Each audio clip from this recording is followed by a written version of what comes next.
Hi everyone. Welcome back to Travel Diaries by Neo. In this episode 7 of our series, we have Dinesh with us, who recently visited Singapore. He is here to tell us all the insider details such as cost, flights, transportation. So let us dive in. So welcome Dinesh. Why did you choose Singapore as your recent trip? Actually, I like Singapore. I've been to Singapore once before. It's a very peaceful country. It's a very small country. It's the size of Bangalore. Oh, So the civic sense of the people there and the buildings, the quiet, the peace of the entire life there. I like it a lot. So I just wanted to visit again. Yeah, and it was a good window for me to travel there. okay. Yeah. And how many days was the trip and what was the vibe of the trip like? Yeah, actually, we traveled for 4 nights, 5 days, and the vibe was to just relax, just visit wherever we want to, just roam around the city. There was no fixed itinerary or something. We just wanted to relax and enjoy.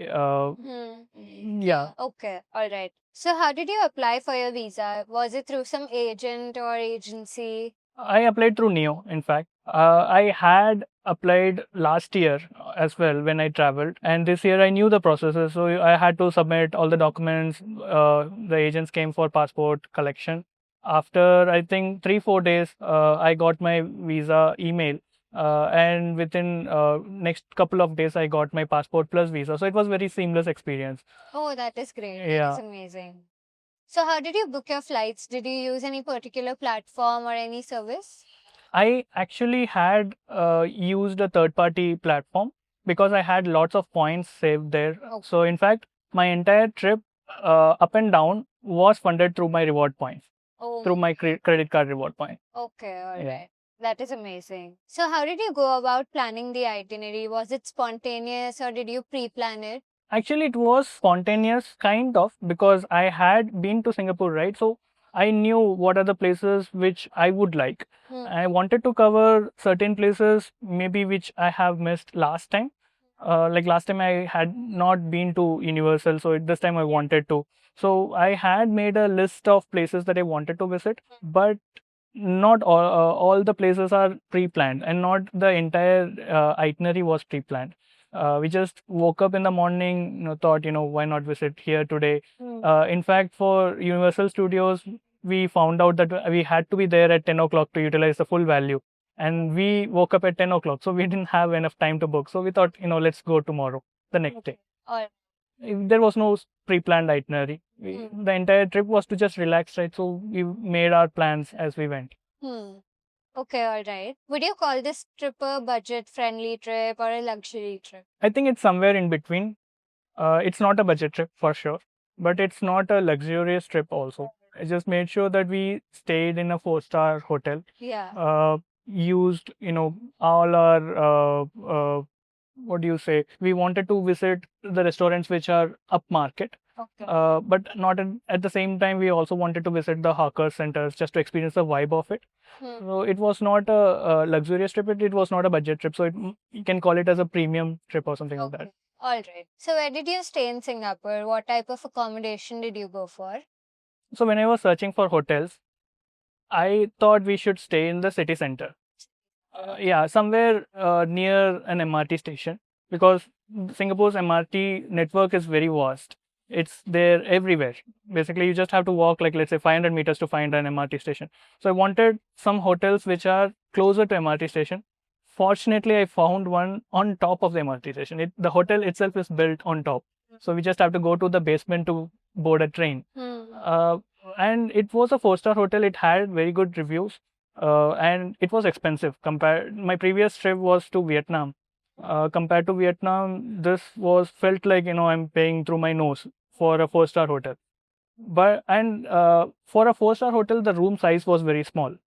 But the best part of it was the accessibility. It was walkable distance from major attractions, and I can just board a train. In fact, when we were returning to airport, we just boarded the MRT to go to the airport.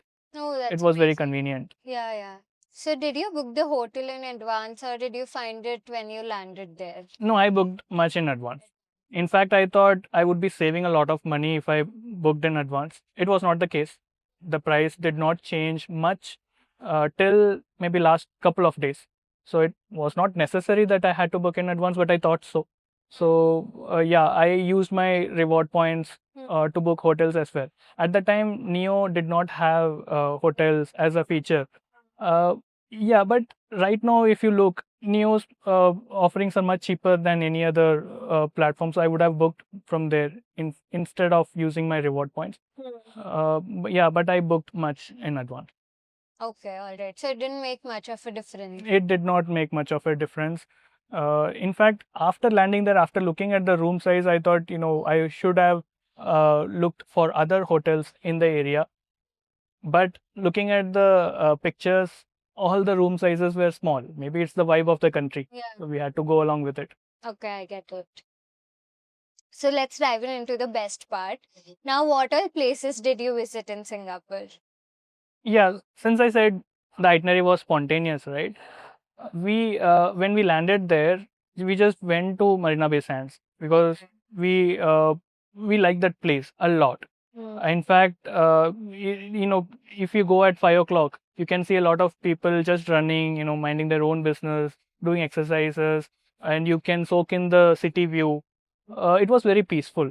So we went to Marina Bay Sands, we went to Universal Studios, we went to Sentosa again for Harry Potter.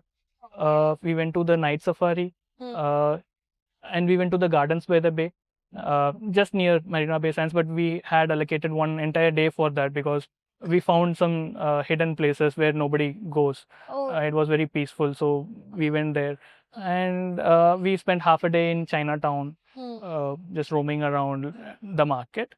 Yeah, I think that is it. Okay, all right. So, how was your experience at Universal Studios? Would you say it is worth the hype? It is worth the hype, especially if you like the characters. Hmm. And make sure you reach early. You reach at, let's say they open the park at I think 9:30. You can reach at 10 at max. After that, you will feel a bit of rush in all the rides. But if you like certain characters, you will have the best of the time. And one needs a whole day for that. Yes, typically yes, but not always. For example, we did not spend more than let's say 6-7 hours. After 4:30, we kind of thought let's head back. Yeah. So there are, let's say, 3-4 ways to get to Universal from wherever you are staying. If you take MRT, you have to take, let's say, Sky Train. That is the name of the monorail that they have. Okay. It's a $4 up and down ticket from Vivo City. It's very convenient. It's like a 5-minute journey from the metro station itself. You can take a private cab or you can take the cable car. They also have a waterways. We didn't try any of those. We just used the monorail because it was connected to MRT. Yeah, and I found out some hacks online or after going there. For example, I would advise them to carry food from outside because the food there is very costly, That's very expensive. If you forgot to carry food, you can buy something from 7-Eleven outside. There are two 7-Elevens just outside. You can buy a bottle of water. They don't check for any of those things. Like you can take food. yeah, you can take whatever you want. Ideally, you should take a lot of water and some pre-packed food so that you can skip the queue during lunchtime. Oh. So let's say you go to Universal, you enjoy all the rides, but you see a lot of rush. People will go for lunch around 1:32 to 3:30. During that time, the rides will be very empty. So you can utilize that time for rides if you skip lunch or if you take your own food and you can sit somewhere there. And water also is very costly inside, drinking water. So I would advise anyone to take water yeah, from outside. And if it is sunny, and most of Singapore days are sunny, so you should take a good umbrella with you, especially if you plan to roam around Universal. And just be prepared to walk. You will have to walk a lot of rides. Of course. Yeah. And going on weekdays helps. Yeah. Weekends are very crowded. Even Fridays are not so crowded. So weekdays help. and most of the rides may you will have a waiting period of 20-25 minutes Oh, at max. oh. So it's worth it, worth the effort. Okay. So is there a thing like, so basically we have fast tag, and if we have that band, we can directly go to the rides. Is there something like that? Yeah, there is. I think they call it Express Pass, Okay. if I'm not wrong. When you buy the ticket for Universal, you have the option to buy it together. If you're traveling on a weekend or a public holiday, I would advise getting an Express Pass. It's very costly though. It's Oh. like nearly 70-80% of the ticket price. Oh. So if you're traveling on weekday, it's not needed. Oh. Especially if you want some rides, let's say like the roller coasters, so bad where the waiting time will be very high. You can stay till 4:30 where the crowd will start dispersing, and then you can enjoy the ride without any waiting time. So there are certain hacks to avoid, but if you travel with your family, with kids, Express Pass could be worth it, especially if it is crowded. Okay, all right. So any hidden gems or any touristy spots that you stumbled upon? In Singapore, yes, Harry Potter is one. If you like Harry Potter, especially the books, Yeah. you can visit Harry Potter Visions of Magic. I Okay. think it's a recently opened show just outside Universal, so you have to go to Sentosa again. Yeah. But it's worth spending, let's say an hour or two inside. Typically, people spend about an hour inside, but we spent around 2.5 hours. You can explore various Harry Potter themed rooms, Harry Potter themed halls, and you will get a wand. You can use that wand to interact with the characters inside. Yeah, in the walls there will be magic, and you can just tap on it. It will interact with you. That experience was very nice. I would advise for that.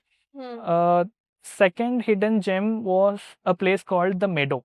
The Meadow. Yeah, it is very beautiful, very peaceful, and the best part is nobody will be there. Like literally nobody. Maybe It is. yeah, especially in the evenings.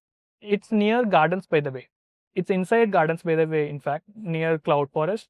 The way to the meadow is filled with trees, and it feels like you are walking in a forest or something. Okay. It's very clean. It's just a bunch of grasslands where you can just sit and relax with the sky filled with buildings. I would advise anyone to just go there at least once, check it out. Till 5:30, 6 o'clock, nobody will be there. After that, the locals will start, come and start doing exercises. They will bring their pets just to relax. Yeah. That was a hidden gem, in fact.